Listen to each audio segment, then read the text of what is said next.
नमस्कार, मैं डॉक्टर हेमंत। आज आपको ये चीज बताने जा रहा हूँ कि हाउ टू टेक रिवेंज।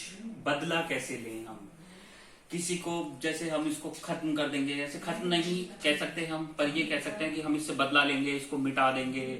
ऐसी भावना अगर आपके मन में आती है, हाउ टू टेक रिवेंज, हम इससे बदला कैसे लें, इसका बुरा कर देंगे, इसका ऐसा कर देंगे, इसका वैसा कर देंगे, तो ऐसी फीलिंग मन में क्यों आती है और क्या हमें बदला लेना चाहिए। तो मैं आपको ये चीज बताता हूँ। जो बदला है, जो रिवेंज है, वो क्या है। एक जलते हुए कोयले के समान है। जब आपके मन में किसी से बदला लेने के लिए, किसी से का बुरा करने के लिए जब विचार जागते हैं, तो ऐसा समझ लीजिए कि आपने एक जलते हुए कोयले को अपने हाथ में रखा हुआ है। आपका बॉडी जल रहा है, आपके मन में खराब विचार आ रहे हैं, बहुत कॉम्प्लिकेशन प्रोड्यूस हो रहा है, आपका मन शांत नहीं है। बदला क्यों लिया जाता है? ताकि मन शांत हो। तो जब मन शांत नहीं है तो ये भावनाएं आती है। फिर आप ये सोचते हो जैसे ये जलता हुआ कोयला, बदला लेने की इच्छा है जो आपका हाथ जला रही है, उसका तो कुछ बिगड़े नहीं बिगड़े, पर पहले आपका बहुत कुछ बिगड़ रहा है। तो आप ऐसा सोचते हैं कि जलते हुए कोयले को जैसे ही वो दिखेगा, मौका मिलेगा, मैं उसके ऊपर डाल दूंगा ताकि वो इस आग में जले।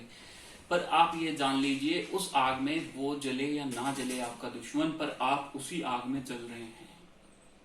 तो मैं ऐसा मानता हूं कि जो बदला लेने की भावना है उसे आप मन से निकाल दें और सामने वाले को माफ कर दें। अगर आपको लगता है कि किसी ने आपका बहुत बुरा किया है, आपके साथ कुछ गलत किया है, तो आप ये समझ लीजिए वो एक ऑब्जेक्ट है, वो एक माध्यम है जिसके थ्रू आपका बुरा हुआ है। ये सब कर्मों का फल होता है। जैसा मैं मानता हूं कि हमारे कर्म होते हैं, ये हमारे कर्मों का फल है, ये हमारे कर्मों का फल है।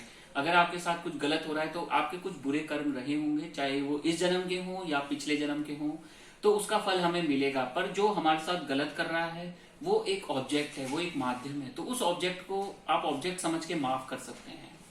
पर मैं आपको एक एग्जांपल और देना चाहूंगा।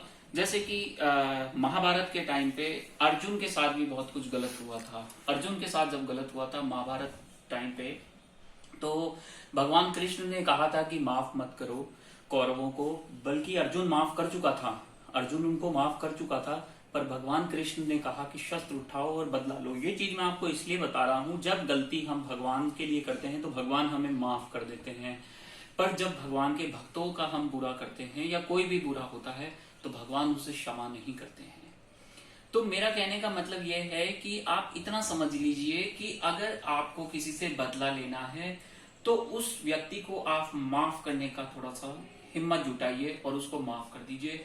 क्योंकि जो बदला लेने की इच्छा है वो आपको अंदर से पूरा जला देगी, आपकी लाइफ को खत्म कर देगी और आपके मन में गलत विचार आएंगे। आप कामयाबी की तरफ नहीं बढ़ के किसी गलत रूट पे चले जाएंगे।